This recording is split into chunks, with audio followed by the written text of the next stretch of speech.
Welcome to Dualshock'd, the Brotherhood of Geeks PlayStation podcast. This is episode number 57, where today we are going to go ahead and talk about what Sony's plan is for the next big AAA games that are coming out, like Gran Turismo 7, God of War Ragnarok, the next God of War game, whatever that would be, and Horizon Forbidden West, which apparently are going to be cross-gen, meaning they will be on the PS4 and the PS5. We're going to go ahead and discuss that, and since we're coming so close to E3, we're going to go ahead and do our E3 predictions and what we think we're going to be seeing this coming E3.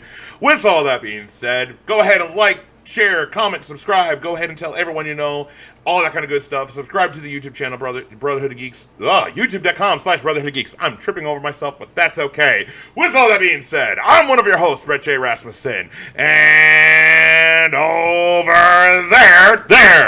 there, I got one of my co-hosts. You got Spectre. Yeah, and then over on the other side, I got my other co-host, Guru Blade. Yeah! And I brought a special guest. Ooh. Dirty Harry. Ah, Dirty Harry. Wow, that's a new one. Where'd you find this Dirty Harry, Guru Blaze? At the bar. Oh, of course. Of course. How is everyone doing? Yeah, really. You meet online, you meet in the bar. There you go. You're not going to the bar, you're at home. Exactly. How are you guys doing? I'll bring that up to Guru Blaze and Dirty Harry first. I mean, I'm good. As far as what I've been playing lately, like super lately, I actually have started playing Forza Horizon. And I'm not a big racing game guy, but I recently have a new roommate who is, and I recently acquired an Xbox One, so I'm playing that now with him. Oh, nice. That's what Nice. Have you played Halo on it, yeah? Well, I have Halo on my 360. So I don't need it. There you go. Awesome. And how about you, Dirty Harry? Lately, I was on vacation for a while, so I was stuck with a non-gaming laptop, so I kind of had to strip it down to basics. I was playing a lot of 2D side-scrollers. I played Bloodstained. A lot of that. Ooh, that's good. Ritual of the Night. I actually have heard of it. I've heard it's very good. Yeah. Which one's the 2 one? Am I confused? Yeah, no, it's Bloodstained. Yeah. No, but is it Ritual of the Night or is it the other one? I think it's Ritual of the Night. I think. Yeah, that rings like. Yeah. But yeah, it's like a classic NES style game, like really reminiscent of Castlevania.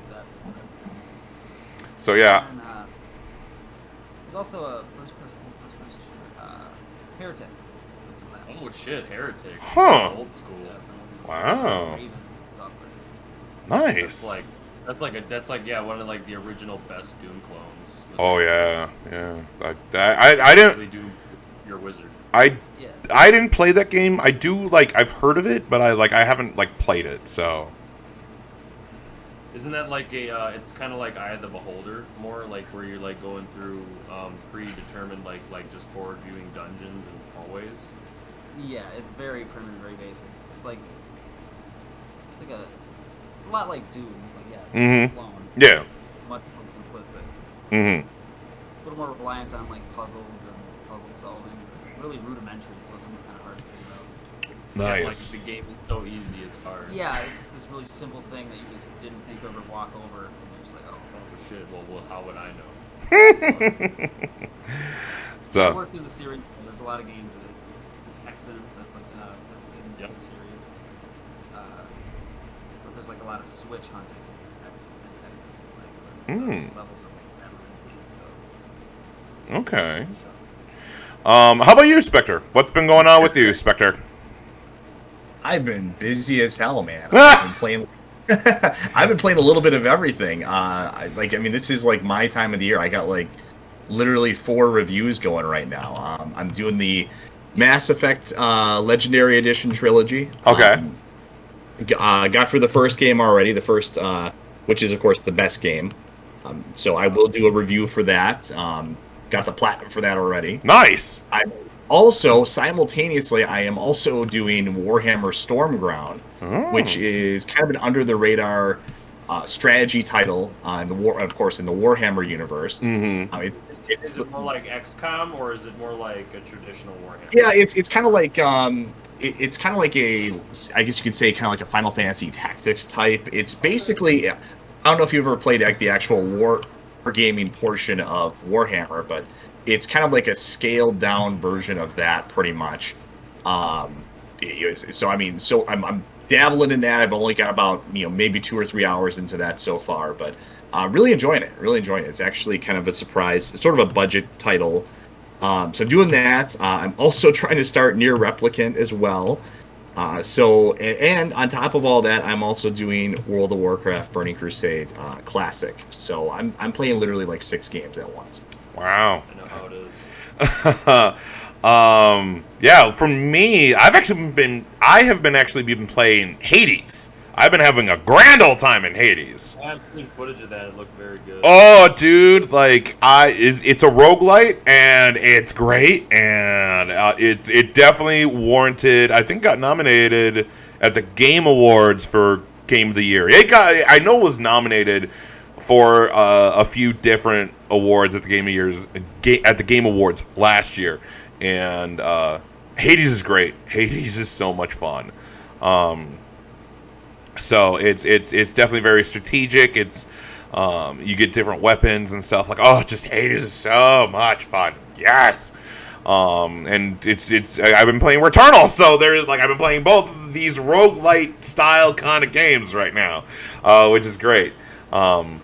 But I've also been very much looking forward to I haven't played it yet, but I'm looking forward to Ratchet and Clank Rift Apart, which is going to be coming out pretty on the 11th, so like the day before E3. So that's going to be really fun. But yeah, so that's pretty much what has been going on. So, with all that being said, why don't we go ahead and begin with what we always begin with: News of the Nation!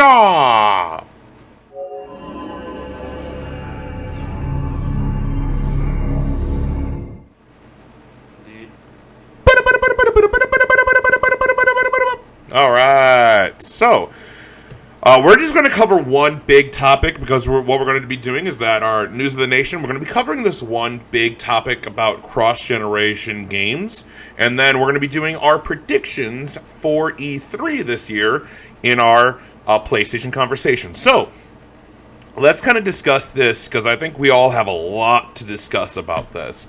So I have an article from... well, first, let me begin. Before the article, I have this tweet from Santa Monica Studios themselves. And this is what it says. Quote, since the release of the next God of War teaser last year, we've been humbled by the amount of love our community has shown us. We're incredibly grateful to see so many people excited to experience the next chapter of Kratos and Atreus' journey. We remain focused on delivering a top-quality game while maintaining the safety and well-being of our team, creative partners, and families. With this in mind, we've made the decision to shift our release window to 2022. Thank you all for your continued support. We've got some exciting things in the works that we can't wait to show you. So, from the PlayStation Showcase from last year, it had that 2021... ending, like saying it's like we're gonna hear about it this year, or it was gonna come out this year. This doesn't surprise me that it's like, all right, we're pushing back to 2022, which again I am fine with. I'd rather have a game being delayed. They're not gonna have to kill themselves just to get out a mediocre product. We do not want a Cyberpunk 2077 problem. And I really think this is to the surprise of nobody. I was saying this from the get-go. There's no way this game comes out in 2021. We saw zero gameplay. We saw, really nothing, aside from a very short teaser. There was no way it was coming out in 2021 unless it was just going to be a glorified DLC type of thing. So, not surprised by this at all. And it's first real delay. So as long as it comes out in 2022, I think we're all fine with that. Yeah.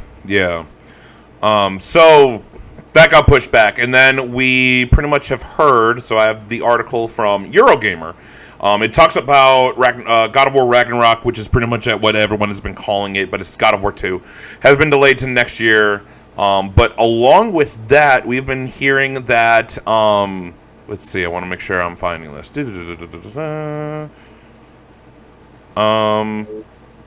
I'm sorry. Let's see. This is for God of War Ragnarok. Leads me pushed back, a delay. Okay, so also a delay for Gran Turismo 7. I want to make sure I apologize for this because it's kind of like everywhere. It's kind of like I'm getting bits and pieces of what is happening throughout. So I apologize for this kind of being a little bit separated. Well, no, because it's just, dude, the stream of media is just like, especially when it comes to big stuff like this, it's like everybody has like a different piece of the pie, and it's like You gotta parse it. you like cross-reference. Yeah. everything. And what I want is that we've gotten a lot of... So pretty much what has been said is that Gran Turismo 7, Horizon Forbidden West, and God of War Ragnarok are now going to be PS4 and PS5 games. They will not be only on the PS5. They're going to be both cross-gen. Kind of like how Spider-Man, Marvel Spider-Man Miles Morales is, and a good number of other PS5 games. And a lot of people have been discussing... Probably because barely anybody can get a PS5. Well, so... Right. So yeah, so I mean, like, let's discuss it because that's why I wanted to bring this up because I believe Hermen Hulst in a Q&A, I believe it was Hermen Hulst who said that we believe in cross-generational play. From there, I believe it was either Jim Ryan or Hermen Hulst. Hermen Hulst is the guy who's heading PlayStation Studios. So yeah, I believe it was. Yeah, here it is. I think I found it. So in a Q&A from the PlayStation blog, so it's a Q&A from PlayStation to PlayStation. The piece that I want to go ahead and pull out is, the question is, how does PS4 factor into PlayStation Studios' development vision? Is it still a focus internally for future game development? Hermen says it very much is. You can't build a community over 110 million PS4 owners and then just walk away from it, right? I think that'd be bad news for fans of PS4 and frankly, not very good business. Where it makes sense to develop a title for both PS4 and PS5 for Horizon Forbidden West, the next God of War, GT7, Gran Turismo 7, we'll continue looking at that. And if PS4 owners want to play that game, they can. If they want to go on and play the PS5 version, that game will be there for them. That being said, it's also very important to have showpieces for the PS5, hence the development of Returnal and Ratchet & Clank that are exclusive for the PS5. That's kind of the piece that talks about this. And what I have been seeing on the internet and kind of like just if you look on social media and everywhere else is that people are really pissed about this, like really upset about this. That That makes business sense to me though. Like, I mean, I get why you'd be pissed about. Like, why are they pissed about the fact that it's cross-platform, or that just certain things are exclusive to PS5?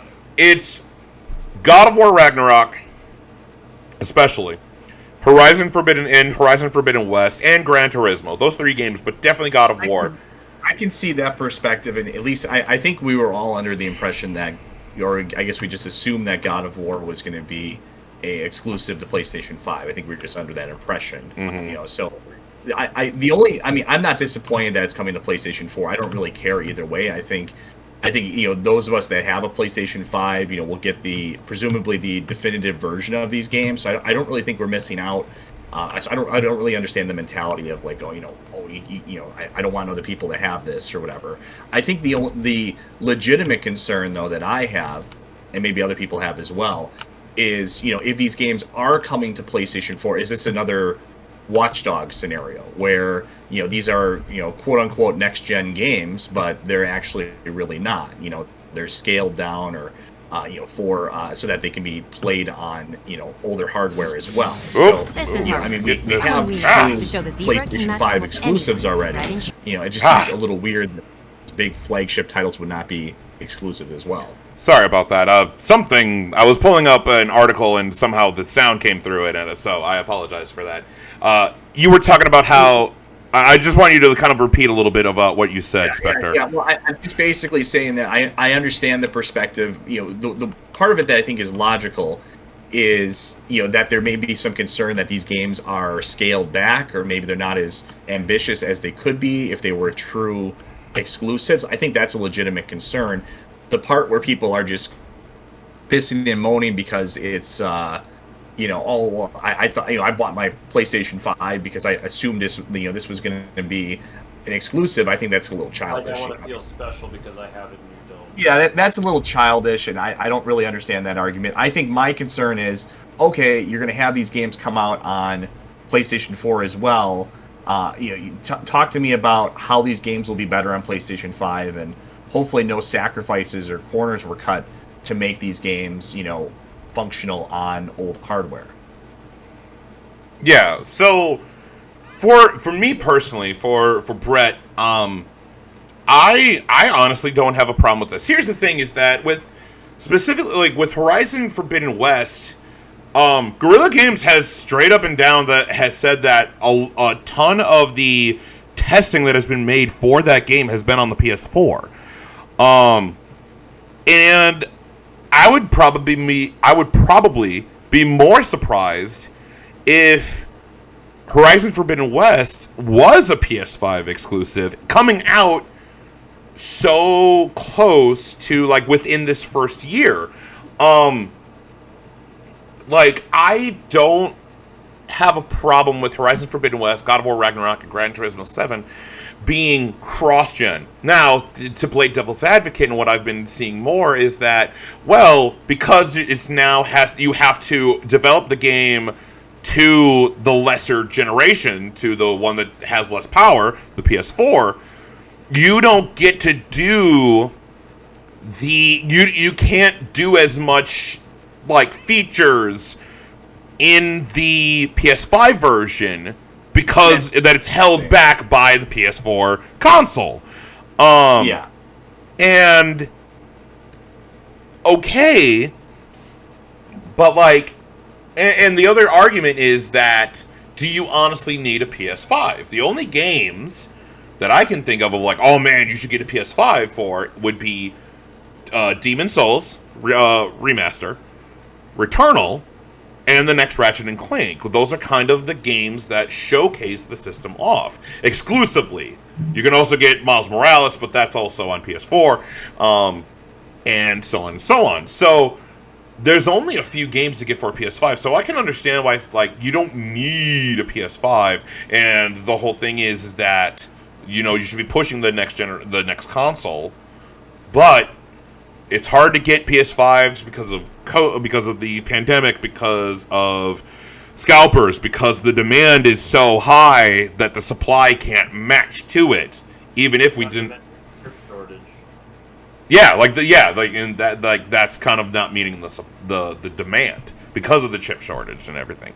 So I don't see a. Hold up. I also think Sony is kind of learning from past experiences on cutting out their former markets. Mm-hmm. Backwards compatibility, or the shutdown of the PlayStation 3 store. That was another good example. So I think maybe they're just trying to cater to more people. That could also be possible. Well, yeah, and again, I think I see it as because the thing is, the PS4 dominates the market currently, for Sony. Oh yeah. More PS4s in more homes, obviously, over years mm-hmm. than PS5s, and I think that both in a business sense and a way to buy time. God dang it! Sorry. Satisfy demand is because again I have a PS4, I don't have a PS5. I want to get a PS5, but again, they're hard to get a hold of because of supply and demand issues, and they know that, and so they almost would be shooting themselves in the foot if they didn't make these big games also cross-platform, because it's they're not going to be making any money off of the vastly smaller majority of people that have PS5s as compared to those who have PS4s. Mm-hmm. And like you said, there's only really a couple true exclusives to PS5, and that's if you have one.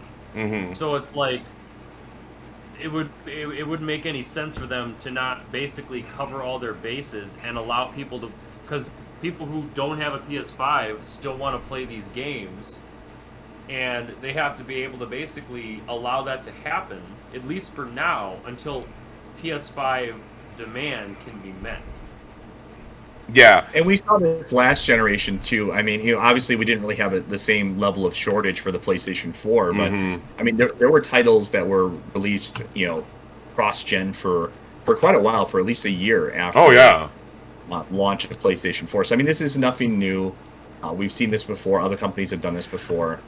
I think the only real concern, like I said, is kind of what you were saying too, Brett, with the have these games been scaled back to any degree because they have to run out old hardware? That's the concern. So I have a tweet. This is kind of coming from Cory Barlog. Someone responded to him. It's pretty much there has been, because of the God of War Ragnarok being delayed, there's been a lot of trolls on the internet very much saying horrible things to developers and people who work at Santa Monica. But someone responded to him, and this was the question that was brought up to Cory. This was actually, like, he very much wasn't a troll. It was, I'll bring it up. So he asks, Mr. Barlog, interestingly, no one complained when God of War 2 was made for the PS2 console, even though the PS3 console was already available. And now, a lot of them are angry that God of War Ragnarok will be on the PS4 and PS5, but also for other games that will be for both consoles. Then here is, like, something that was showed up. So this is what it says. I believe Cory responded to it. So it says, people forget that Sony sticks to tradition. When the PS2 console came out, many games were still coming out for the PS1 console with backwards compatibility. You could play PS1 games on the PS2 console. When the PS3 console came out, many games came out for the PS2 console. Even two versions were made for some games, one for the PS2 and the other for the PS3. In some cases, the PS2 version received much better ratings from critics than the PS3 version. The same thing was when the PS4 came out. Now Sony is doing the same thing with the PS4 and the PS5. It allows fans a flexible transition period. Sony has never forced its fans to switch to the new console right away, but allows them a transition period. This shows how much Sony cares for its fans. Well, that seems logical. So, honestly. but like, what else are you gonna do? So, and then Cory responds, people did complain. It was just not that visible. But that one worked out kind of okay, huh? And what he's talking about is God of War 2. God of War 2, pretty much before God of War 2018, was the best God of War. I would probably say that's the best God of War, in my opinion. I love God of War 2. If I would have to go, like, what is the best God of War, before this new kind of, like, revival, it would be God of War 2. I would say it's still the definitive God of War experience. I think God of War 2 is the best game in the series. Mm-hmm. But that was a PS2 game that came out when the PS3 just came out. Because God of War 3 didn't come out, I think, until 2009.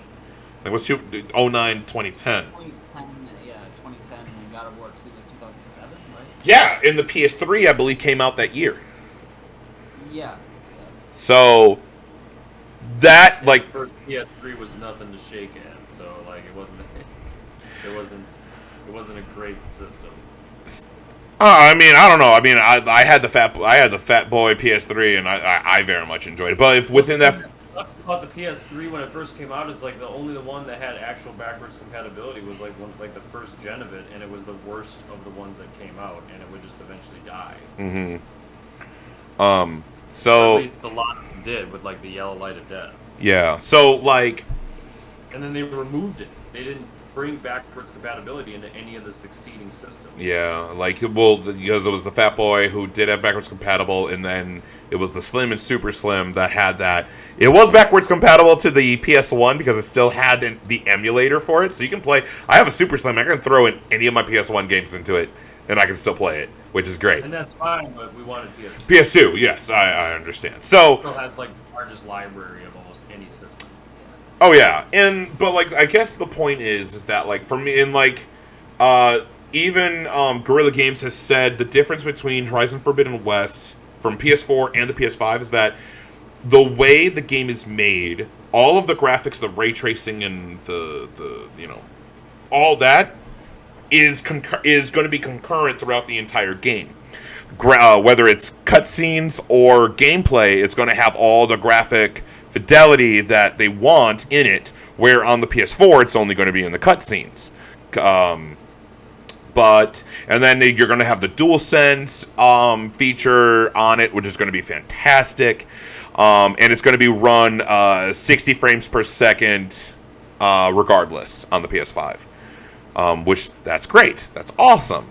And, like, from the state of play, like, my reactions to the Horizon Forbidden West state of play, my God, that game, oh, it looks so good. I cannot wait to play that game. Oh, my God.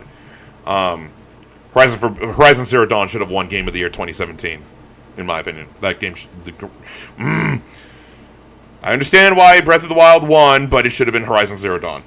But that's my own personal opinion. But I guess the thing is that I don't see a problem with this. I don't see a problem with these games being cross-gen. It makes good business sense, and logically, what other way would you have them go about it? Well, and the more you discuss it, it just seems normal. Like it's been going on and all throughout history in the first years of a generation. I think maybe it's because like the only difference that I can point out is the insane supply and demand issue of the PS5, because it definitely supersedes any other, like, to the extent that it's going, where it's that hard to get. Even when it was hard to get it has never been that hard to just go out and buy a console, like, throughout PlayStation's history. Like, it is the, like, new benchmark for, like, not having enough of it, and it being pretty much like the optimal system to have outside of a PC. How could you turn to, like, secondary markets to get, like, a first run of a game console or an eBay type buy? Yeah, no one wants to do that. Like, I always had the opinion, like, I knew that it was going to be something that might be hard to get a hold of, but I was going to wait anyway to see how it, put my ear to the ground and see how it actually performed once it released before I dropped cash on it. And it's performed again, but again, it only really has like a couple true exclusives, and it's also almost impossible to get your hands on without going through a bunch of back doors, which nobody wants to go out of their way to do. No, I agree. I disagree, because I know that there's also a lot of video game pundits. There have been some who agree, who's like, this makes sense, like, what with what we're saying. But I've also seen other video game pundits who's like, this is stupid. Why should you get a PS5? There's no reason to get a PS5 if I can get it on the PS4 then. That may be true, but that doesn't mean that ultimately, like, I think that, like, anyone who really wants to get a PS5 isn't looking at what's coming. It's not now. They're looking to the future of what they will have access to. But once it's going. And there's plenty of other reasons to have a PlayStation 5. I mean, it's in terms of playing, even for PlayStation 4 games, they tend to run better on PlayStation 5. It's a general rule. There's it essentially is a better version of what they already had until enough exclusives necessitate, like, needing to have one, even more so than it already is. But that still is going to be, shot down by the fact that, like, if you can get one, like, that's really what it comes down to. It's just like it's hard enough to get one as to be like, eventually people are going to just be like, well, why would I get it? Like, I can't, even if I wanted to go out and get one, where am I going to go to get one? And it's like, like, the effort and the lack of convenience is eventually going to outweigh, especially adding the fact again that it doesn't have that many true exclusives. And if it's going to also come out on PS4, it again is that transition period, especially now, because you can't barely get your hands on one, so they have to have it anyway. What are they going to do? And like you will be turning away, like as Hermen Hulst said in the Q&A, is that there's over 110 million PS4 gamers, people who have PS4s. And mind you, like I played like Miles Morales is a game that's cross-gen. I played it on my PS5 and it's gorgeous and I love it and it's awesome. And like the state of play that we saw for Horizon Forbidden West, I am so excited for that game. And whatever we see of God of War Ragnarok, it's going to be awesome. And like I just completely disagree with people and video game pundits who are saying that you are shortening yourself, you are pulling yourself back, and these top AAA games, like the games that sell the console, that sell a PS5 by itself, should be exclusive, not Ratchet and Clank. Like Ratchet and Clank is going to sell, but people aren't going to buy a PS5 for Ratchet and Clank. People are going to buy a PS5 for God of War. People are going to buy a PS5 for Horizon Forbidden West. Those games should be only on the PS5, but those are your tentpole biggest franchises, like in the PlayStation brand from PlayStation Studios. The other thing to consider here is that really Sony has kind of moved, and both Microsoft and Sony have moved away from the concept of an exclusive. I mean, you have Sony releasing a lot of their games and more on their way on PC, on Steam. We have all these cross-gen games. We have exclusives, long-term exclusives that have been kind of the staples of Sony, like MLB The Show, for example, that have become multi-platform.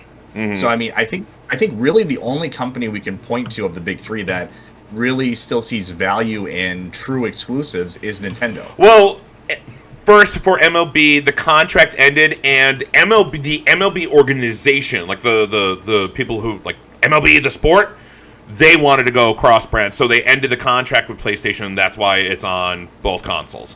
But with games like Horizon Zero Dawn, Days Gone, and so on, who come out, they are on PC now. They're doing it smarter, in my opinion. They're doing it smarter than Xbox, because if you want to play day one, which is the height of the game of its sale, that's the height of the game is day one, you have to play it on PlayStation. And then years after, 2-3+ years after the game has already been out, then you can play on PC. I think that's a smarter way, because you're still opening people who only play on PC, they never touch a console, and they only want to play on PC. People can play those PlayStation games, there's more money for PlayStation, that's more money for that, but you're still, like, it's exclusive. But we could dive down that hole, and I think one of the disadvantages, of course, to that though, is that people will see less value in owning the system itself. If everything eventually just becomes multi-platform, I mean, it's just kind of a separate issue. But I mean, if everything becomes multi-platform, then what's the point of really owning a PlayStation then? I think that's the old thing. Yeah, again, it's convenience, and that's why PC, like you were saying, it dominates a lot of because it's the most diverse console, because eventually almost everything comes out on it. There's always more available on it than everything else. Smart and patient play the long game eventually. Right. Because eventually, I have a PC now too, because I was sick. I'm not trying to wait around for a PS5, so I got a PC that would blow out of the water. Mm-hmm. And but again, there are some things that would only as of now be available on the console itself.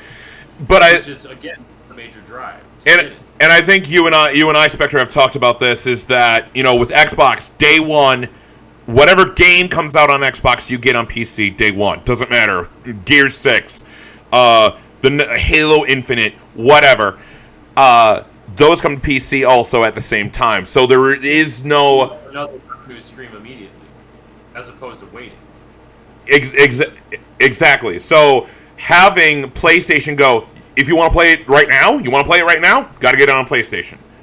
It will come, and you will wait years and years. And at least that gives people on PC the choice if they want to or whatever. It still makes PlayStation exclusive, but then but it still opens it still opens more people, and it makes Sony more money.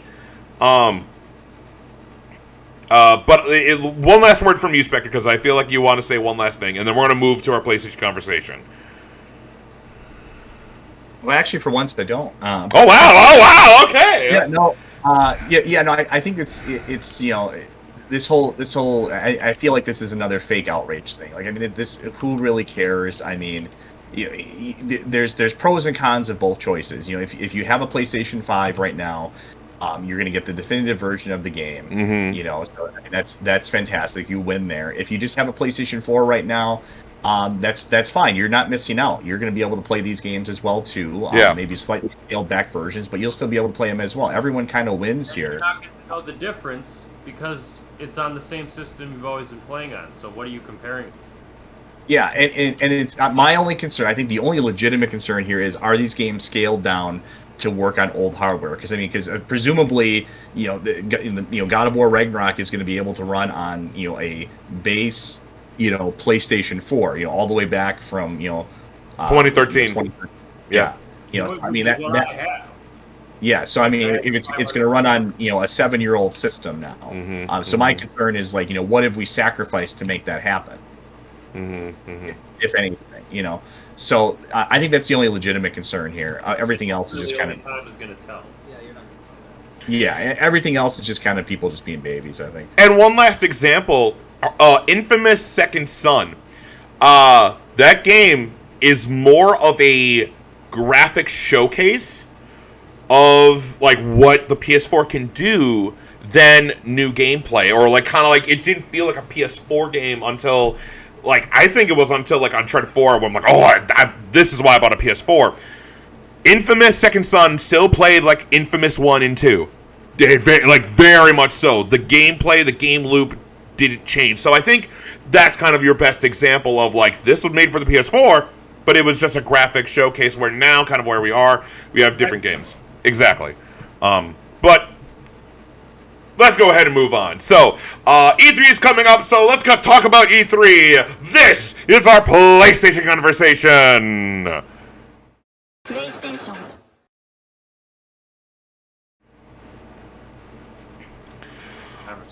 Conversation. Yes. So it sounded like you just said this is our PlayStation. I'm like, okay. You look like your brain's short. It was like a battle cry.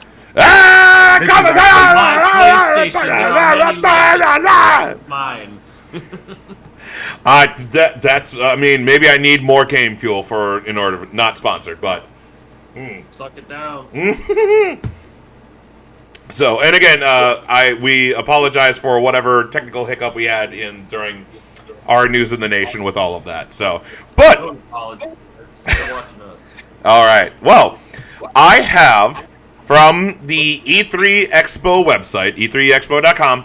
I have the schedule that is currently up. Now, we are recording this on June 5th, so there may be more to come before E3. And we are going to be covering as much of E3 as we possibly can. We're going to be covering a lot of stuff, and we're going to get some big changes coming to the Brotherhood of Geeks channel itself for E3, which I am very much excited for. So this is the current schedule of E3, along with the Summer Game Fest. With Summer Game Fest is the Summer Game Fest is pretty much what Geoff Keighley is doing. So on June 10th, so I actually have it here on my phone. So on the 10th of June, we're going to have Summer Game Fest, the kickoff, which is going to start at 1 Central, 2 Eastern, because they're ahead of us, and then I believe that's at 11 or noon, I believe, in the Pacific time. So at 1, we're going to have that, and then we have, pretty much on the 12th, we have E3 begins. So on Saturday, June 12th, broadcast of the pre-show starts at 10 a.m. Pacific, 1 p.m. Eastern, noon Central Time. And then we're also going to be getting press conferences of Ubisoft and Gearbox and Devolver Digital. We get a lot of stuff happening there. So that Ubisoft is going to be at 2 o'clock Central, 3 Eastern, and noon Pacific. And then Devolver Digital is at 3:30 Central Time, 4:30 Eastern, and 1:30 Pacific Time.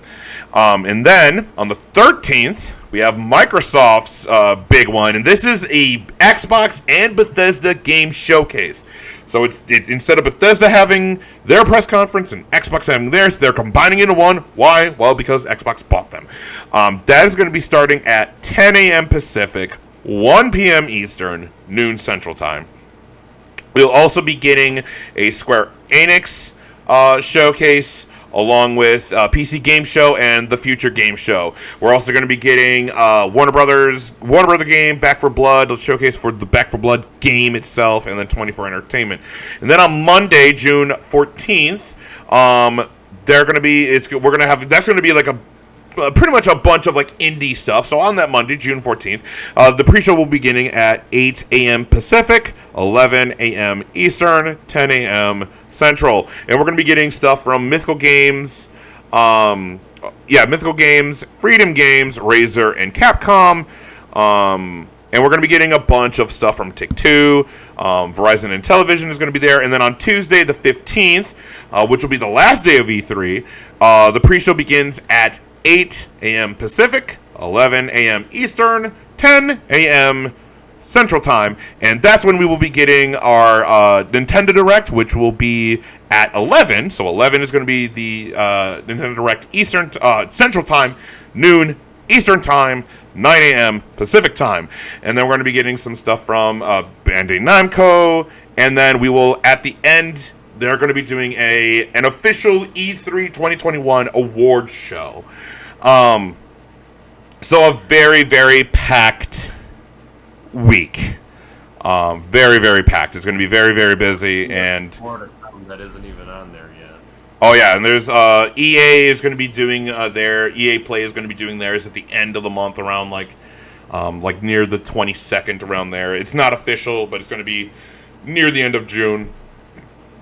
And then we, of course, PlayStation. PlayStation is not a part of E3. They are not a partner with E3, so they're not going to have their own like special conference here. But they're probably going to do a state of play during the summer or whatever. So let's begin with predictions. Let's begin with Ubisoft. What do we think that Ubisoft is going to show off on their press conference? Let's begin with Dirty Harry, since you're the guest, you're the special guest list. I actually went to the bathroom, so. Oh no! Alrighty, then Guru Blaze, you tell me then. So, as far as Ubisoft goes, I mean, obviously, I think Assassin's Creed is going to have to play some part, because after the success of Valhalla, which was I played a little bit of it, and I thought it was very good, for its part, mechanically at least. If not a new one, maybe an expansion. And, I feel like I just have a random inclination to believe that Ubisoft, and I don't know which one exactly, but I feel like they will just bring a remaster of something old and forgotten back. I don't know why, but I feel like they don't want to run the Assassin's Creed train and only that to the point where it becomes rote and dry. Oh, well, mind you, I have my own opinions about that. Well, I'm just saying, like, I think that, I don't know. I mean, maybe they'll surprise us with, like, a Sly Cooper remaster. Well, that's a PlayStation studio. That would be Sanzaro is the one who did that. But, like, I would bet if we're getting a remaster of a Ubisoft game, I would say Beyond Good and Evil 1. That would be good. Because they've been teasing Beyond Good and Evil 2 for, like, years. I think it's been since 2017, 2018. So that would be rad if we got they're remastering Sands of Time what currently. I want the new Splinter Cell is what I want. That would be great. Why has there not been a new Splinter Cell? Why? I don't understand. Hitman continues to come out, and it's great. And really, Splinter Cell, in my opinion, has always been like the other side of the coin when it comes to challenging Hitman's supremacy in the stealth gameplay. I agree. And I don't know why they don't come out with a new Splinter Cell. It's just because the last one. But it was still a solid game. Like, they replaced Michael Ironside's voice, which is a big detraction. But it was still a solid game. And I feel like, dude, just a new, imagine like a God of War 2018 style reboot of a Splinter Cell game. Yeah, I mean, like new fidelity, I just don't know why they basically just like abandoned that franchise. It seems. Before I talk about it, because I have words about Ubisoft, but Spectre. Oh well, Dirty Harry before, because I asked about Dirty Harry, and then he went to the bathroom, and now you're back. So your predictions for Ubisoft? For Ubisoft, I would like to see Beyond Good and Evil 2, but I think that game's probably still pretty far off. Mm-hmm. Any thoughts? I'll be honest, I never played the first one. It's really good, but I can see where you're coming from. Also, see the pirate game. Skull and Bones. Oh yeah, Skull and Bones. Yeah, we forgot about it, and that says all we need to. Yeah, I know, right? Oh yeah, forgot about it. They're gonna do another Assassin's Creed. Probably. So, it seems like that's their Call of Duty. Like, Right. Oh, yeah, it's become annual. I Finally fucking put one in ancient Japan, for God's sake. Assassins, ninjas. What other equation do you need to have? I have my I don't even hear that it's been talked about for so long, and I'm not the only one who's wanted what they're it. doing is they want to save for like. Maybe I don't know. It's really running out of steam. I don't know. Yeah, So they're doing everything else. I don't know. Before I say my words about Ubisoft, Spectre, your predictions for the Ubisoft conference. Well, this is the easiest one to predict. It's going to be terrible. It's always terrible, and it always will be terrible. Ubisoft basically just makes the same garbage every year. It's these crappy open world games that have been played out since forever. We're up to how many Far Cry games do we have now? How many Assassin's Creed games do we have now? I mean, every once in a great while they dabble into something interesting like South Park, but those are so few and far between. So I'm predicting that. I don't really have much to say about it because I'm predicting it's going to be terrible. Ubisoft is always the show I skip every year because, I'm never regretful that I skip it because there's just nothing there unless you are just a fan of generic pedestrian open world games that really don't require any thought or have any kind of artistic flair or merit to them. Mm-hmm. So, yeah, it's going to be garbage. What specifically? Like, give me specifics. What do you think we will actually see? Like, I know you don't care. Well, in terms of specifics, what specific games do you think you'll see? Well, I'm sure there's always Just Dance. We always see, they're probably going to talk a lot about Far Cry because that's coming out. Mm-hmm. It's too soon for another Watch Dogs, so they won't. Maybe there'll be a DLC for Watch Dogs Legion, possibly. Mm-hmm. Probably some mention of either DLC or more, or maybe a teaser for the next Assassin's Creed game, if they want to do another annual release for that. Yeah.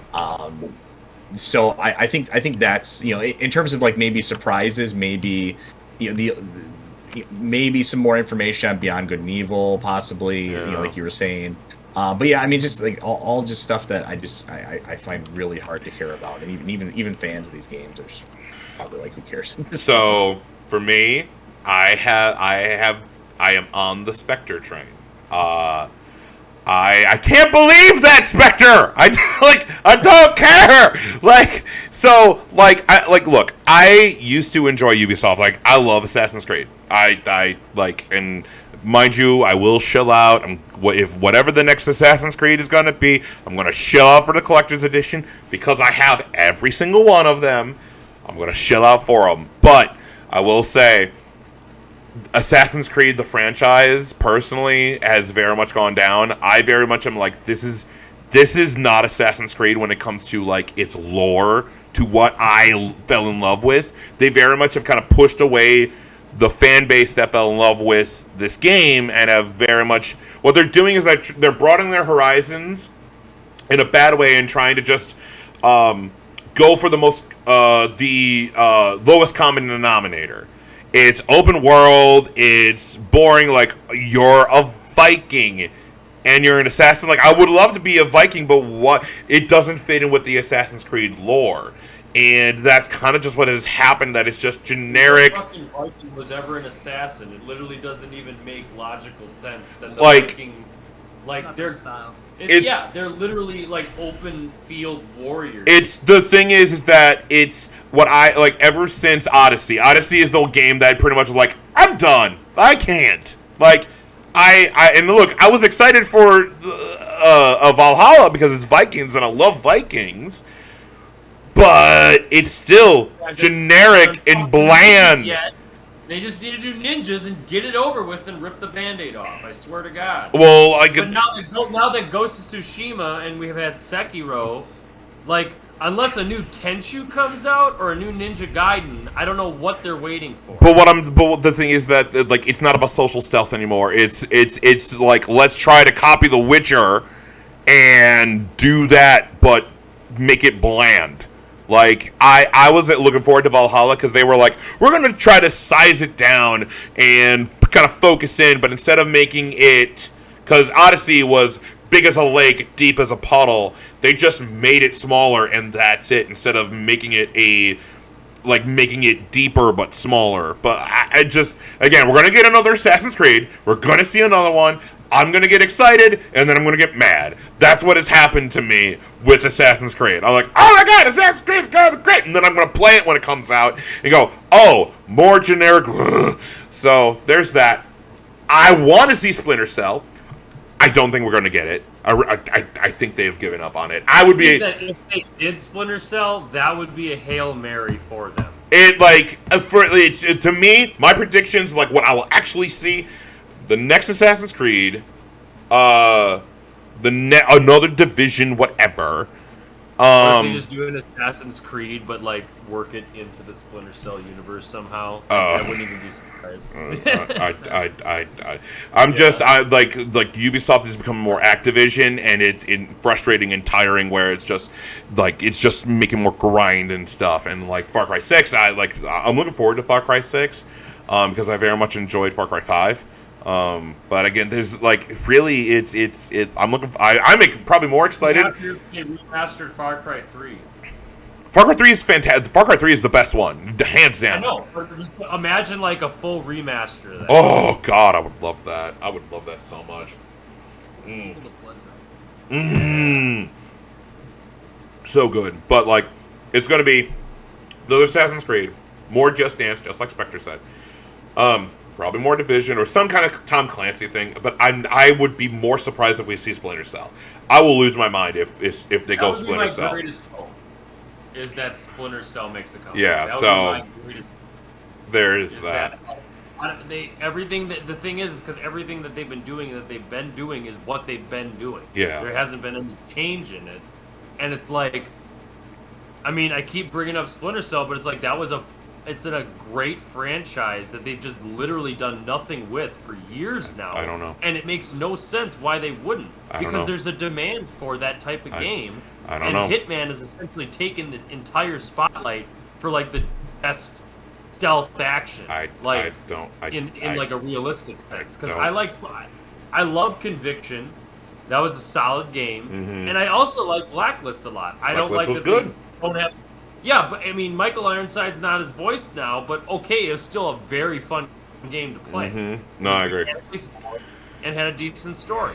It's like, what are they doing by just ignoring it? That is literally one of the biggest IPs, other than Assassin's Creed, they've ever had. and they just don't do anything with I mean, it's just part of what I was saying. They just keep cranking out the same garbage every year with slight variations. They're never going to do. I'll predict right now, they're probably never going to do another Splinter Cell or anything like that anytime soon, at least. Yeah. It's just not going to happen because it's not a guaranteed profit generator like Assassin's like Creed or Division or Far Cry or Rainbow Six.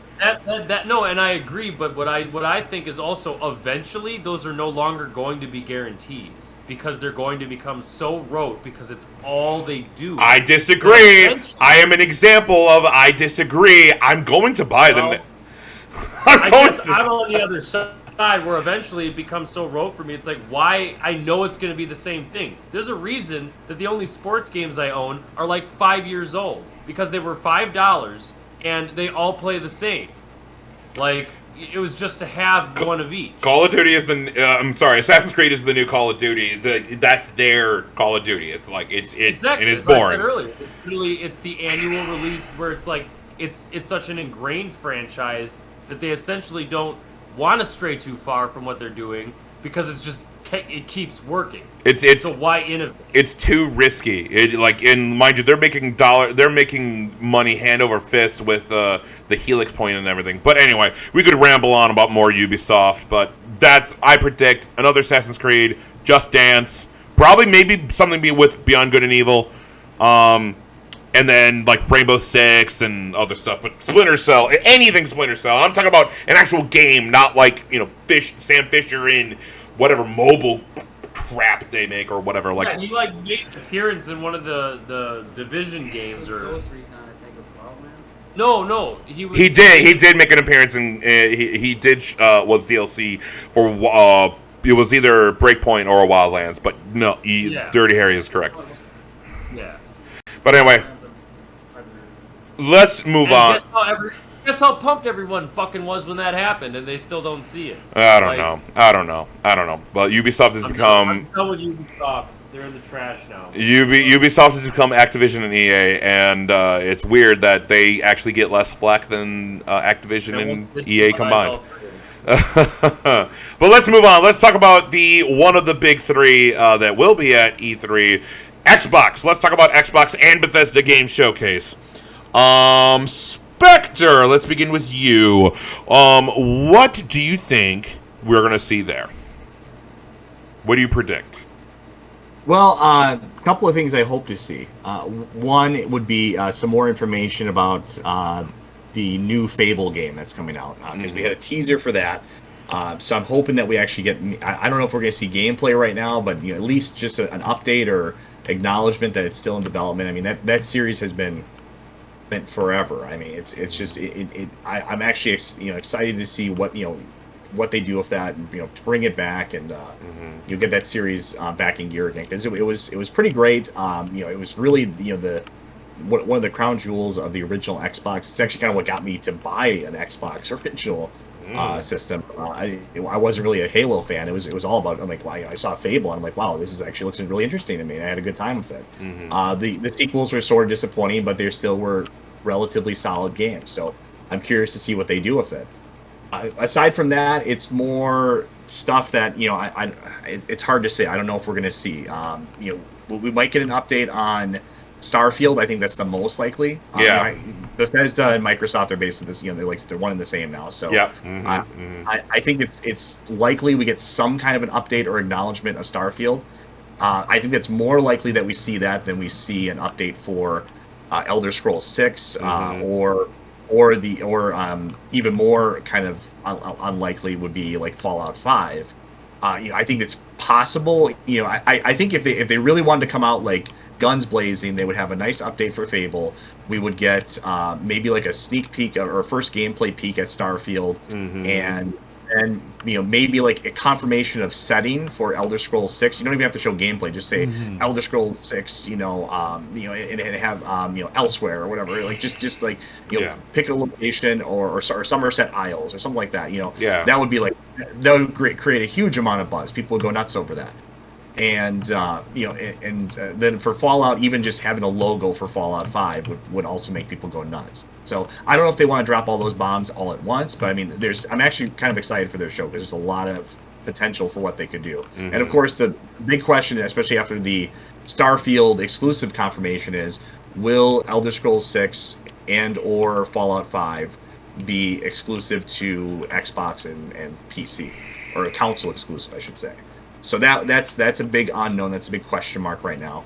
So I'm normally not excited at all for the Xbox conference, and this year it's kind of the exact opposite. I think there's the most potential for, like big bombshell megaton moments for this. Dirty Harry, what do you predict? For Xbox, Bethesda. now they're joined up. We're not close to another Halo, right? They delayed it, but it could. I think it may come out this year. I don't know. I know that they delayed it. I think they delayed it indefinitely, just like they're delaying it until it's ready. But that was recent. Well, I don't know what kind of news they might have. They delayed it because of the Inside Xbox showcase last year. That was the Craig meme. I think it was the Brute or whatever that looked like quote unquote crap. I thought it looked fine, but I get it. It's your next generation console. It wasn't ready. I get it, and I'd rather have a game delayed than forced out and be crap. But yeah, I think it's been delayed indefinitely. I don't know. Yeah, I'll side with that. We don't want another Cyberpunk. Exactly.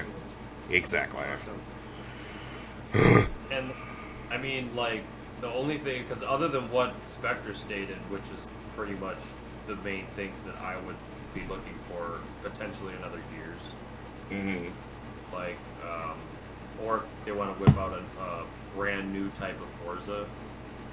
Yeah. Honestly, because like the thing is that's always been because I started with a 360 and I went to a PS4, and again the main reasons is because almost all the games I wanted to play were exclusive to PS4, and all Xbox has ever really had is Forza, Gears, and Halo. But yeah, and that's really it.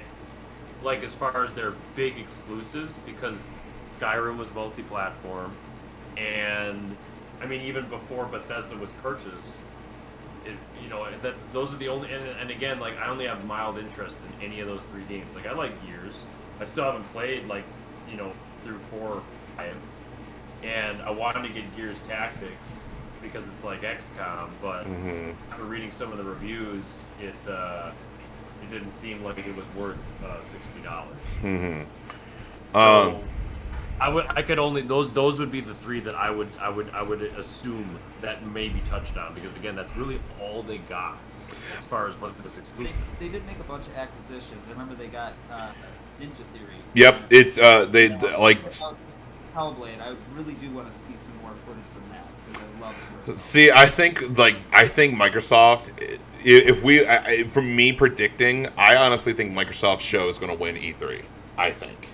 I think again, even with those, like what I said, like that wasn't a discredit to them. I just don't have as much of a personal investment in their big title. Oh, I get you. I understand. Like them. I do agree that they have the best leverage right now, and their position is probably the strongest to come out on top. Because for me, when they acquired so many different studios and how they shifted, the developers that are under their umbrella, like Playground is doing the next Fable. Playground did the Forza Horizon games, but now it's doing the next Fable. They made the Initiative is making a brand new game, like a brand new IP and everything, and that's a brand new studio within the Microsoft Studios. And then you have 343 working on Infinite, and there's probably going to be another Gears game coming from the Coalition. But then you also have Double Fine, which I predict that we're going to see another trailer for Psychonauts 2, and we're going to get a street date. We're going to get, it comes out here, and it's going to come out this year. And I cannot wait. And if there's a collector's edition, I'm buying the collector's edition for Psychonauts 2.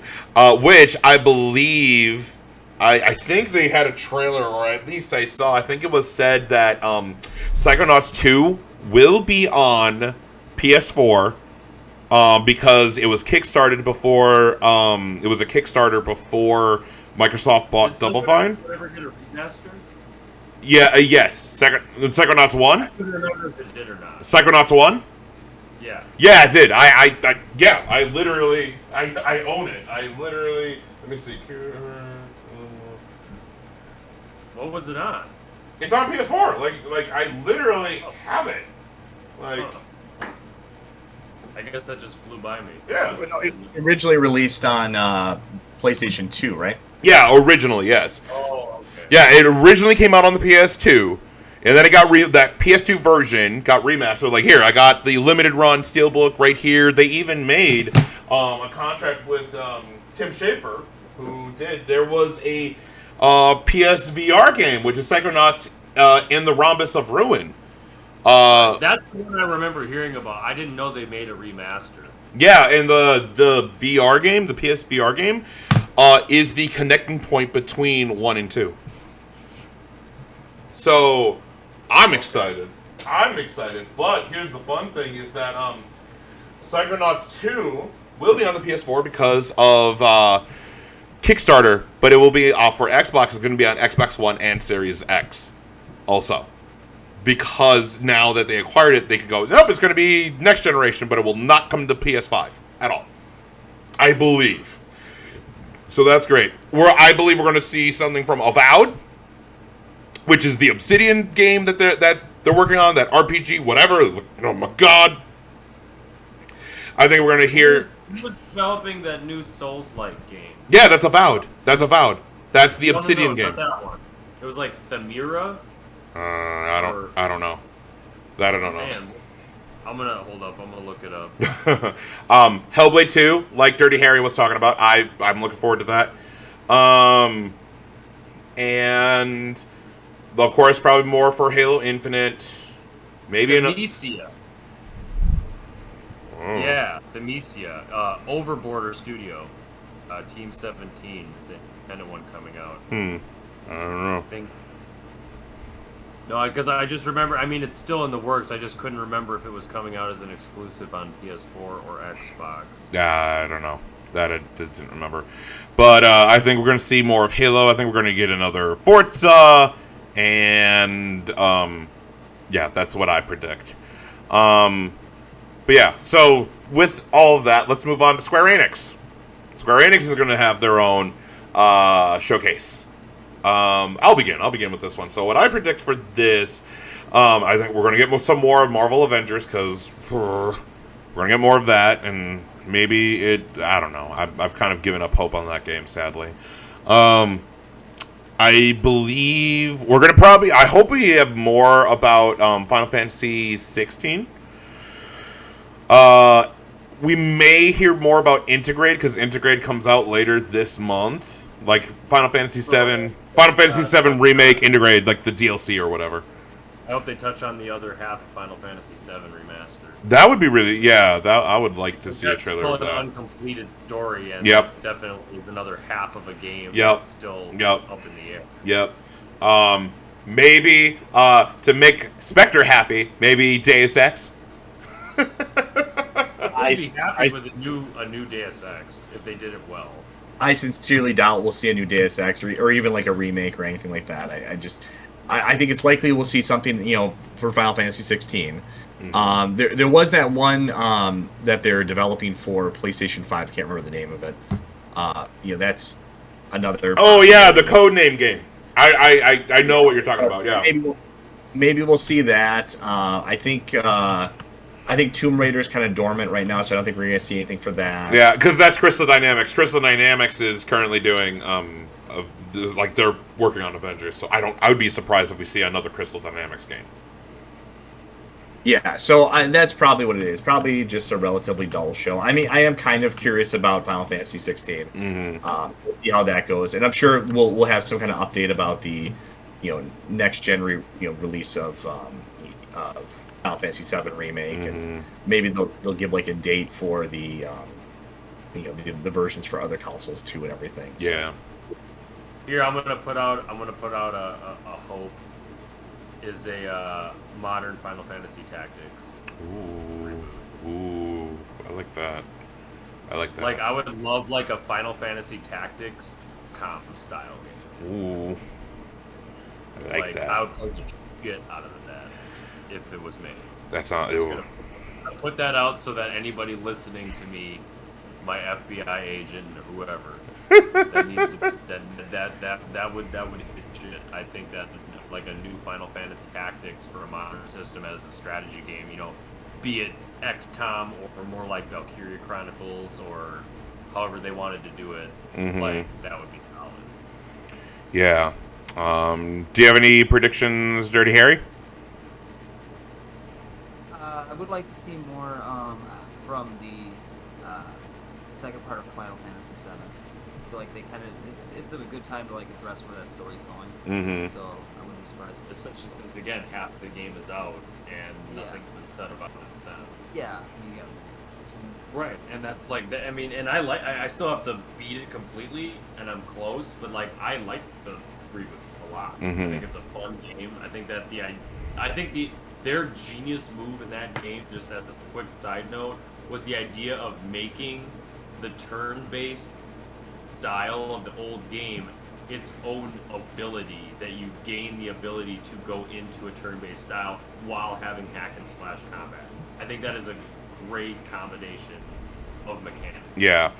Let's go ahead and move to Nintendo. Let's predict Nintendo. Spectre, you begin with this. Yeah, well, I think originally we were all going on about or considering that it would be about the Switch Pro or the the upgraded release of the Switch, the 4K graphics version of the Switch. But yes. I'm not quite sure if we're going to see that at this event.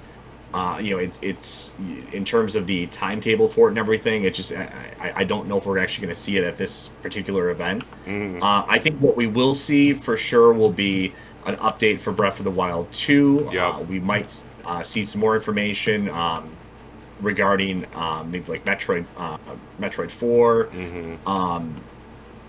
Beyond that, I'm trying to think of anything else really that would pop out. I mean, other than stuff that just would be like wild dream stuff, like maybe seeing like Star Fox come back or something. Like that would be something I would actually be interested in. I'm not really particularly interested in Metroid or Breath of the Wild, but I mean, if they put another Star Fox team out, that would be kind of neat. I mean, it's one of the only, or even if they just did like a re-release of Star Fox Zero with on the Switch, that would be interesting too. It's one of the very few Wii U games that has not been ported over yet. So I think that's it's interesting that they haven't really touched on Star Fox. It's like again, like when we were talking about how Ubisoft like left Splinter Cell on the back burner. It's like they really haven't done anything with the Star Fox IP, and it's not like it doesn't continue to a popular game.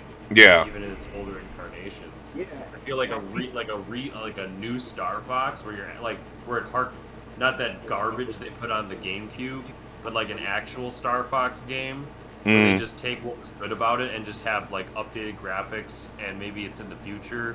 I mean, shit, they could just have Fox McCloud has a son and he's an old man, and then it's like the next generation or something. Like, it wouldn't even be that hard. Yeah. I would like to kind of change the story up a little bit from the classic, formula. But I think, even this would be a case where I wouldn't mind seeing Star Fox Zero re-release, because I don't think that game really got a fair shake on the Wii U. I think it was a game that was actually kind of okay, but it was really hampered by just awful.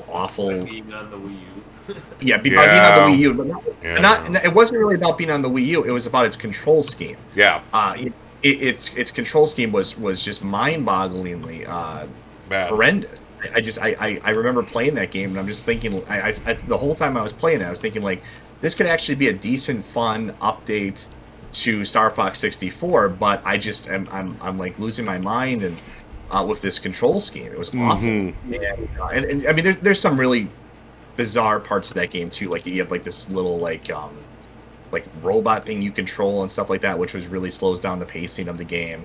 But I mean, but aside from that, I mean, if you put like a re-release of that with Switch controls, just regular traditional controls, kind of like what they're doing with Skyward Sword, and you put that out and maybe trimmed up those portions of the game that were bad for pacing, then you would have a great little release, and it would be something Nintendo would love because they don't really have to develop much for it. The game's already exists. Yeah. And it's languishing on the Wii U. Yep. It needs an update. Yeah. For me, this is where I kind of don't have a lot of predictions for Nintendo, but like probably more. It's to Animal Crossing.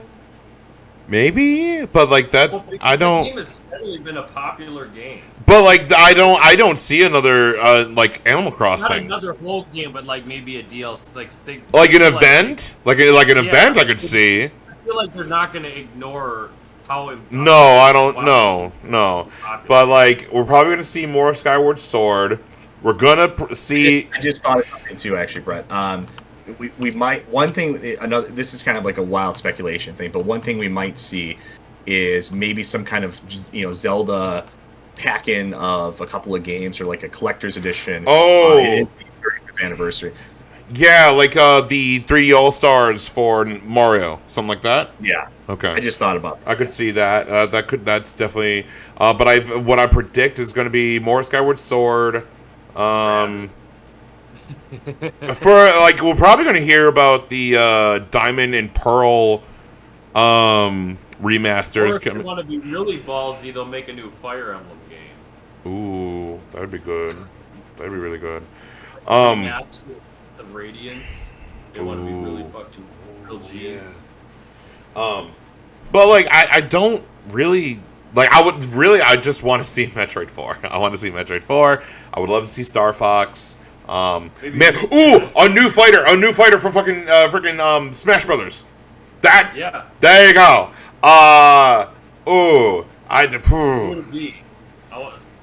want it to be. I like Sora. Like I would want Sora, like Sora from Kingdom Hearts. That's what I want. If they can get it. I would believe they can. They got the freaking the hero from Dragon Quest. That's a Square Enix game. And Cloud, so. Like, I would love to see Sora, and I'll lose my mind if it is Sora.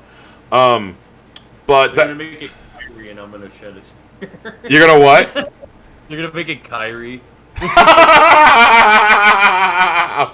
Oh man, but that I predict. I think we're gonna. I think we'll see.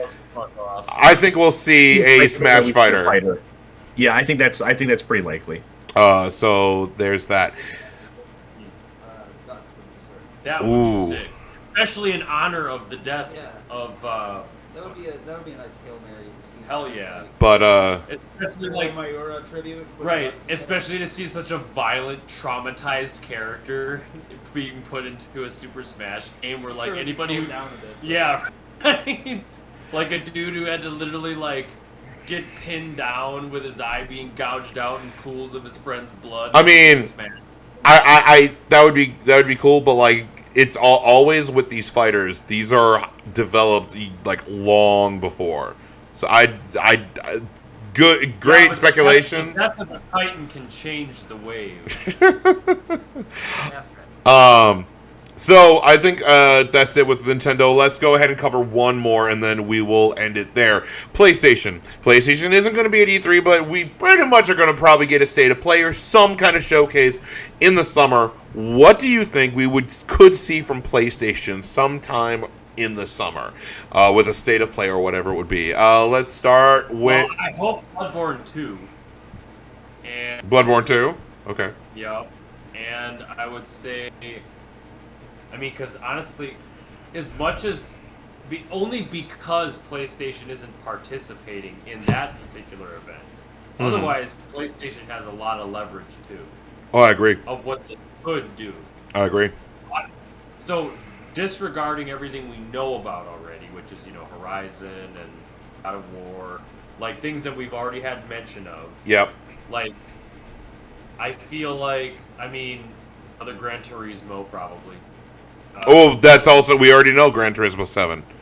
Oh, yeah, you're right. Well, there you go. So, other than that, shit. I'm trying to think of what I would even... Here, maybe a Sekiro sequel? Or if they want to... Or Ghost of Tsushima DLC, perhaps? I honestly think... I don't think we're going to see Ghost DLC. I think we already got Ghost DLC. I think we'll see the game. No, yeah. At this point. Mm-hmm. I mean, really, the only thing I could see, that would be, that I would enjoy, that would kind of be like a wild pick, would be like maybe like a Medieval 2 remaster would be really cool. Ooh, I like that. You know what I want? I want Gauntlet. I want a new Gauntlet. Gauntlet. Wow. Yeah. Oh, great. Yeah, I would be behind that. I mean, I'm not like, that's fine. I actually haven't played Gauntlet, so I'll give you that. Well, you need to amazing. Because Gauntlet is, if you like medieval, you need to play Gauntlet. Okay. My like wish, if I could have a magic wand and go, I want this, and it would be made. I want a PlayStation All Stars 2. I want a PlayStation All Stars. It won't happen. I won't happen. But I would love to. My magic wand, I want a remaster of Black off the PS2 because that was a super sick shooter. But I love Black. That was a sick game. I'd like to see. I know we're not going to see it. I'd like to see Twisted Metal come back. Ooh, yes! Oh my God! It won't happen, but I would like to see it. Hey, man! I mean, people do enjoy Destruction All Stars. That is a thing. But like, yeah. I predict we may hear something about this Haven game that PlayStation is partnering with this studio Haven or whatever. Like, I want to see that. Whatever this multiplayer game that they partnered up with, also this like massive multiplayer game that they I think it was like Firebeast Games or something. It's a big multiplayer game that they are kind of going in for. Maybe the next Naughty Dog game, which would be the next Uncharted. I just want to see a new IP from Naughty Dog. No Last of Us, no Uncharted, just new IP. That's what. If we're gonna get anything from Naughty Dog, I want a new IP. Did Last of Us 2 get a multiplayer component? No, but I know they've been working on it, so that we could probably see. Excuse me. I could see that. But like, I would love to hear more from like about Hogwarts Legacy, because we saw that at the showcase last year. Here's another wild one. I want a new goddamn Silent Hill. Ooh, Spectre, what do you think? I put that in my my long shot stuff list. That's Silent Hill remake or a new game. I'd be much more interested in like a remake or a remaster. Yeah, like dude, Silent Hill 2, like a Final Fantasy 7 remake level. No, you just make Bluepoint do it. Just make Bluepoint do it. I would just be happy with a proper remaster at this point, because we never really got a proper remaster. The one that they put out for the PS3 and Xbox was garbage. Just make Bluepoint do it. To play that game as it could be played. Just everything about it. Like, just take what was already good and just make it look better. Add a few extras to it. The other thing is that Sony Bend is working on a new game. That has been stated that they are working on some kind of new game. We don't know if it's Days Gone 2, because we talked about it on this episode about, we want a Days Gone 2. Or it could be a new IP. I don't know, but I would like to see what Sony Bend is working on. New horror game, because there's barely any horror games anymore, like at all. Like, what's the last horror other than Evil Within 2 and Resident Evil? It's like indie shit now. Which is fine, because a lot of those are good, but it's like, why is it's like being ignored as a genre. The Medium just came out on Xbox a while ago. Like survival horror. Like, I mean, there's just barely any like new IPs, definitely not. Not even remasters. But other than the indie crowd keeping that genre alive, it's like I feel like no big games are dabbling in true horror. Like Evil Within 2, and other than the new Resident Evil coming out, or whatever, or that came out, like that literally, other than Resident Evil keeping survival horror going, like no one else is dabbling in survival horror other than the indie developers, and I don't know why. Like they have it's a huge genre. I think it's personally an amazing genre to play, and I feel like, dude, imagine if Naughty Dog came out with like an original like survival horror IP. I mean they had Last of Us, but that's not like what I mean. I mean like a Silent Hill, Resident Evil style horror IP. Like with their capability or even pick your studio. But it's like I feel like it's really just being glossed over as a genre, and no one's dabbling into it at all. It's like as soon as third-person tactical melee took over, which is fine because I like that with like Ghost of Tsushima, Horizon Zero Dawn. It started with Dark Souls basically. Like no one's doing anything with it. I don't know why. Like it's not only do people like those games, but it's been long enough where it's essentially become a somewhat untapped market as far as something new and exciting to come out with. I think a clone of something that's already out. I think the other thing that has been missed on, I think Crash Bandicoot has proven it, is the platformers. I would love to see a Jak and Daxter remake, or Sly Cooper, or like a Spyro game. People would Be be all all those over like mascots for their platforms. There's one wild. Okay, so if they decided to come out with remasters for, let's say they did like a Sly Cooper or something like that. Bubsy. Yeah, right. They already did a Bubsy remake. Bubsy is on freaking Xbox. Yeah. But they already reached the bottom. But of the maybe barrel. you were saying PlayStation All-Stars, what you want, right? Yeah, of course.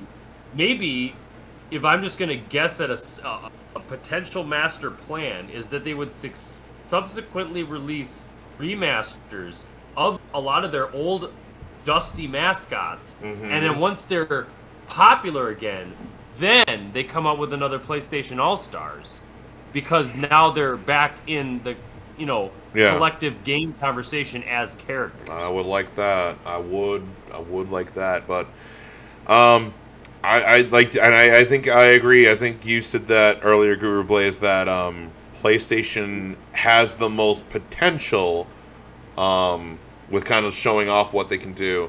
I think we're gonna get a gameplay demo or gameplay like trailer of God of War Ragnarok, whatever the next God of War is. Because that's the most anticipated game that people are looking forward to, including myself. Like oh god, I cannot wait for that game.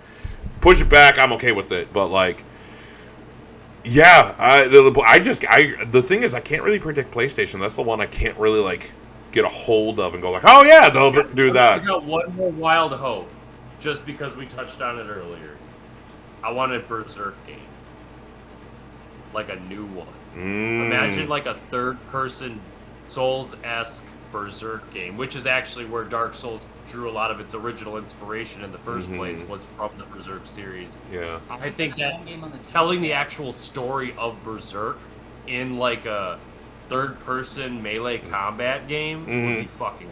Yeah. You don't want to reskin Dynasty Warriors? You know what? I would love a new Dynasty Warriors that isn't the garbage that was 9 that I got so hyped about because I was so excited. I remember that. Warriors game came into the and then it turned out to be trash. Oh I man, love that's great. If they did 9, but better. 9 but better. Something I would be excited about too. I think we will see the next Street Fighter, also, like Street Fighter 6. I think that. I think they'll do that. 5 was garbage. On release. No, at release. 5 was Mechanics. bad They had, at like, release. characters. They cut their roster and fucking like a it's half. very rushed. Oh, 5 was, but now, if you played in 5 now, it's fantastic. It's fantastic. You had to stick with it. Was what I felt, but yeah, I didn't stick with it. Tekken? Ooh, that's Bandai Namco, but yes, I would love to see that. But you know, Yeah, I would love another Tekken. it's fucking Tekken.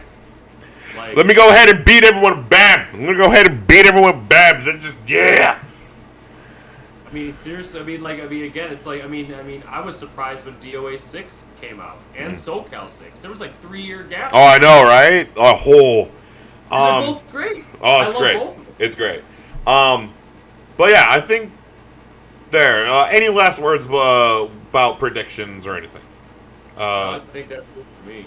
For one another, like what I would like hope for, in the vein of what you said about getting a survival horror game, I would really like it if they came out with another Onimusha game and just did it. Survival horror. Yeah, like the original Onimusha. The original one, but really Ooh. Or Tenchu. But I thought that was kind of the Because From Software did Sekiro, and they did Tenchu as well. They could come out with a Tenchu, and it would essentially be like a more arcade. It would be like the arcade version of a Sekiro, where like you had I wouldn't mind this. a sequel to Sekiro would also be pretty dope. Elden Ring seems to be taking over. Yeah. Oh yeah, it's Elden Ring, and if Elden Ring comes, like the PlayStation will win, like the summer or E3 or whatever, if Elden Ring gets announced and it get like gameplay or whatever, like, and it's like this is happening, like this gets a date or like at least a year, The new Sonic game, which has been mentioned, might get touched on. Well, Sega already did like a showcase like about a week or two ago about like Sonic Colors getting remastered and some other stuff, and then Team Sonic, like the Sonic guys, are working on a new Sonic game coming out, or supposedly. that's Team Sonic. But that's coming out far later. Things I had on my list too, Tony Hawk 3 and 4 remake as well. Yeah, because they're partnered up with Activision. Yeah, it's been soft confirmed that those might. Skate 4, god damn it! Yeah, I just care about 3. 3 is the best one in my opinion, but. And then the other one, this is more for me, but another we had a really successful remaster of Command & Conquer. I would love to see some more, like Red Alert 2 or something like that. Another game, or Tiberium Sun. That would be really cool to see, like a remaster of that, because EA had a really successful release of that. So I'd like to see a continuation. Mm-hmm. One more on that exact page would be another Valkyria Chronicles. Decided to go back to what made it good, and I like the strategy. It's a unique game for its gameplay, and that's what I liked about Valkyria Chronicles, where it combines a little bit of strategy with actual real-time movement as well. I think there's this for the EA event as well too. When they have that, I think there is a possibility that we could see at least a teaser or a hint for a continuation of Jedi Fallen Order. Yeah. Oh yeah. And I will bet dollars to donuts that it would we're gonna see the next Dragon Age. Yep. Because from what I hear, it's supposed to be more adult, which I'm about, because I do like 11, and it's a solid game, but when I play it, it's more like it's fun, but it's a by the numbers RPG. What is the last Dragon Age? Yeah, Echoes of an Elusive Age 11. You're talking about Dragon Quest. You're talking about that Dragon Quest. I'm talking about Dragon Age. I'm talking about the new Dragon Quest is what I'm talking about. That's Square Enix, dude. And it's supposed to be an adult Dragon Quest, which I am down for. We'll just tack that on to the predictions for Square Enix.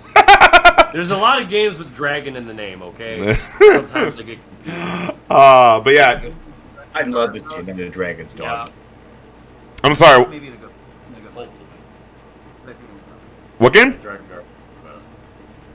I was just joking around. I was saying I'd love to see another Dragon's Dog. Games and Drakengard 3 came to mind. Oh, okay. Well, we did have another Drakengard game just come out recently. If that's if you count Nier as part of that.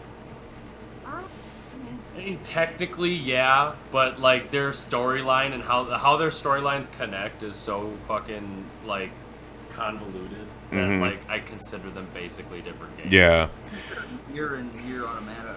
Well, Nier and Nier Automata are definitely sequels, but again, they're separated by a 14,000 year period. Yeah. So it basically doesn't matter. No magic, now it's technology. Okay. For me, and I know that there have been rumors, but for the EA Play, people are loving Mass Effect Legendary Edition, which is just the remaster of 1, 2, and 3. I would love, probably, but I also want to see remaster of Coder, Knights of the Old Republic. Dude, nice. Yeah, dude. I don't care. EA has been doing Jedi Fallen Order is fantastic, and other studios are working on Star Wars games.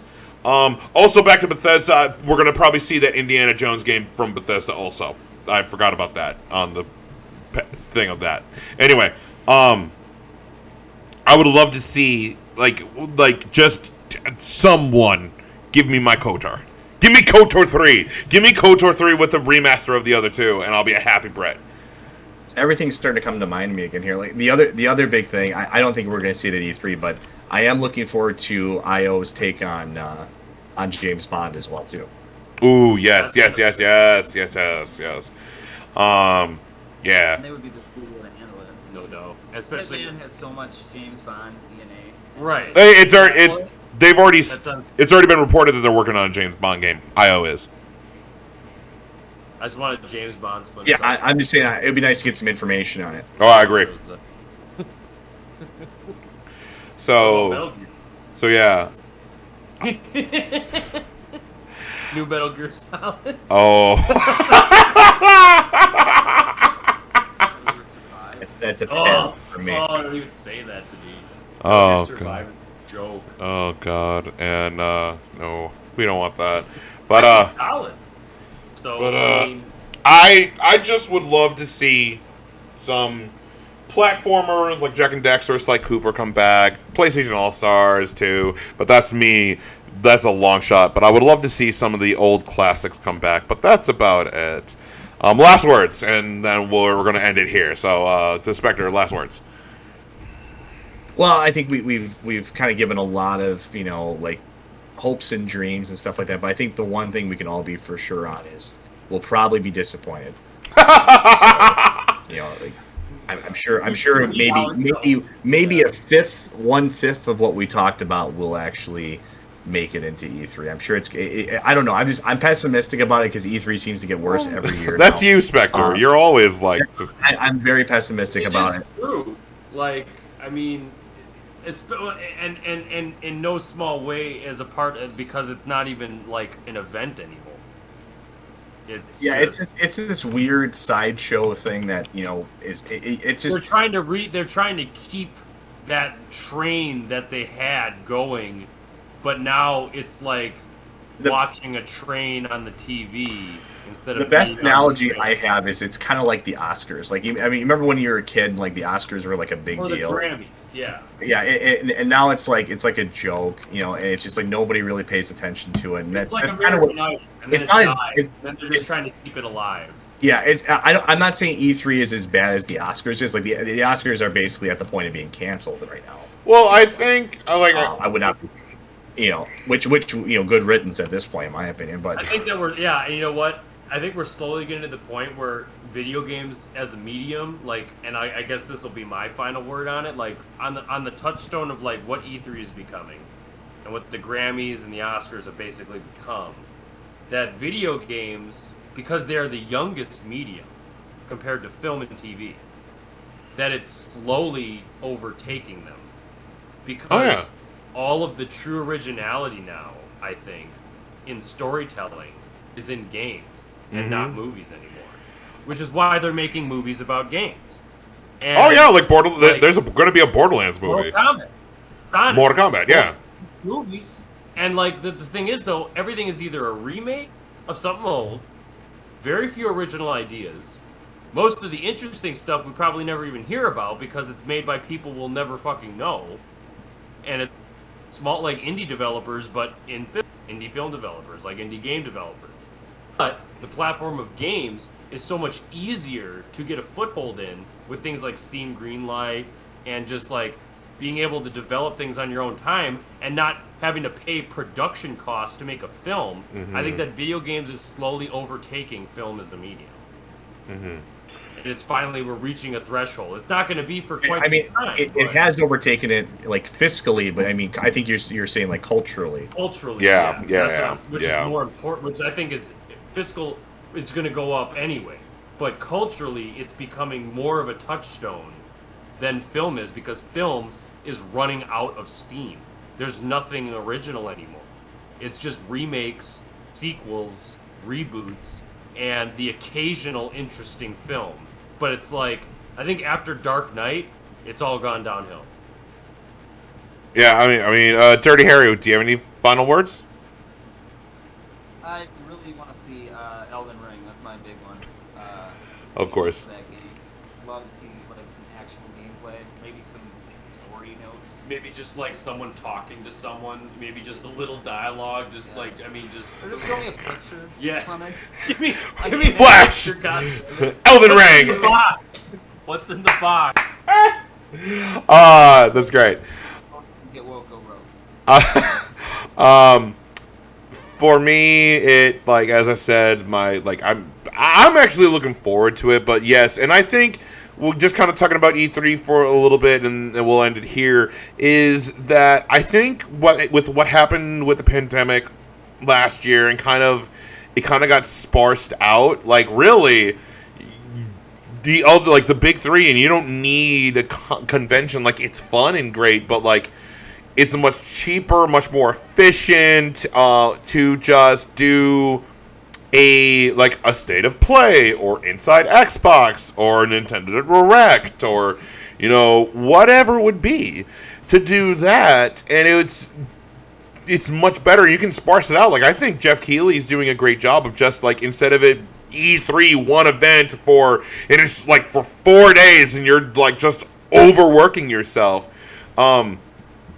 Jeff Keighley is like, all right, we're doing this kickoff thing on the 10th, and we're going to announce some stuff, and then it's just throughout the summer, here are things, and so on and so on. Like, I think it's just kind of spreading it out over the course of, June, July, August. Putting it up into smaller amounts of the same information as opposed to one event where all of the information is released. So not really a trade show, right? Right.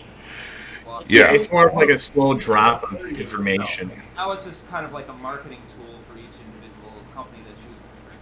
But just banking on the idea of what E3 was and hoping that just continues into what E3 is actually become. Collective hype to push their individual marketing. It's like, a universal hype machine as opposed to like what it actually used to be, which was like where you got the news from the sources. We're As still opposed watching to it, so speculating. it's working. Yeah, I guess. I still watch it like every year I check it.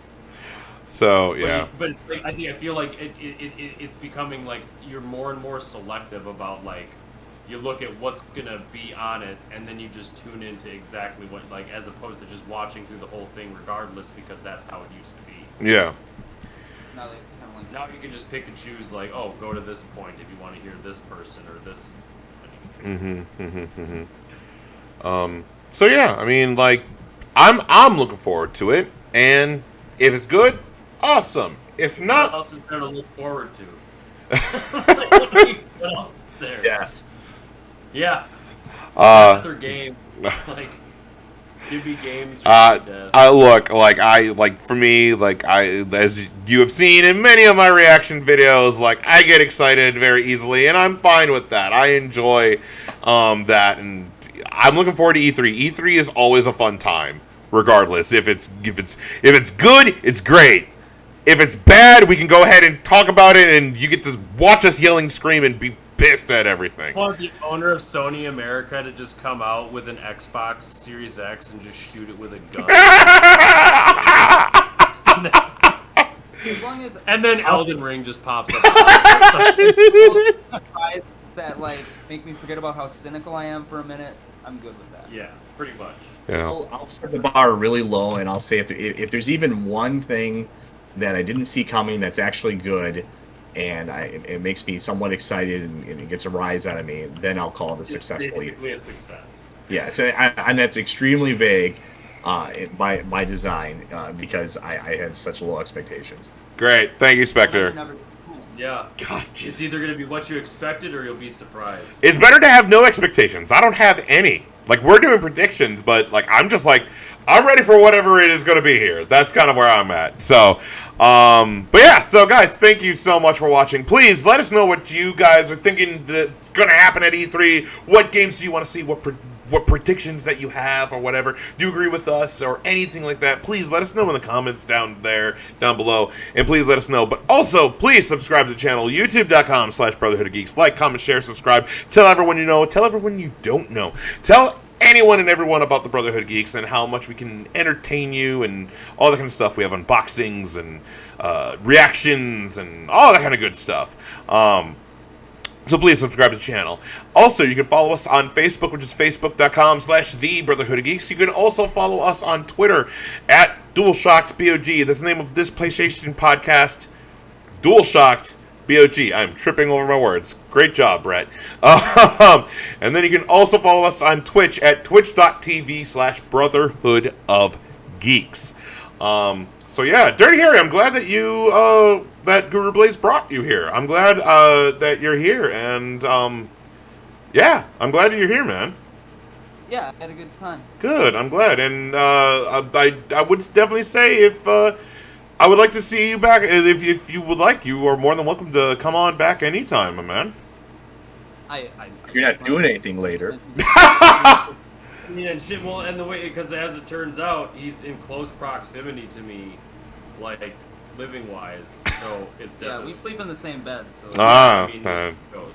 That makes sense, Guru Blaze. That makes sense. That doesn't surprise me. So then, I guess that's it. I'm excited for E3, but I guess I'm the only one who is. Screw you guys. You're excited for a sunrise. That you're not wrong. You're not wrong. So yeah. I have a contained enthusiasm, is what I'll call it.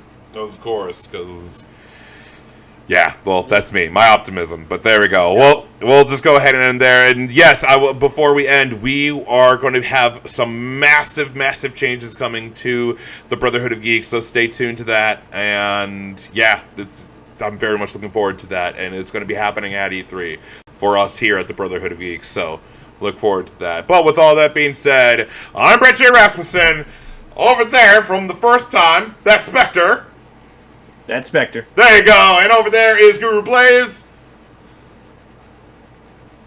I guess there you go. And ampersand. There we I just want to say, rock over London, rock on Chicago, Wheatie, Breakfast of Champions. Yeah!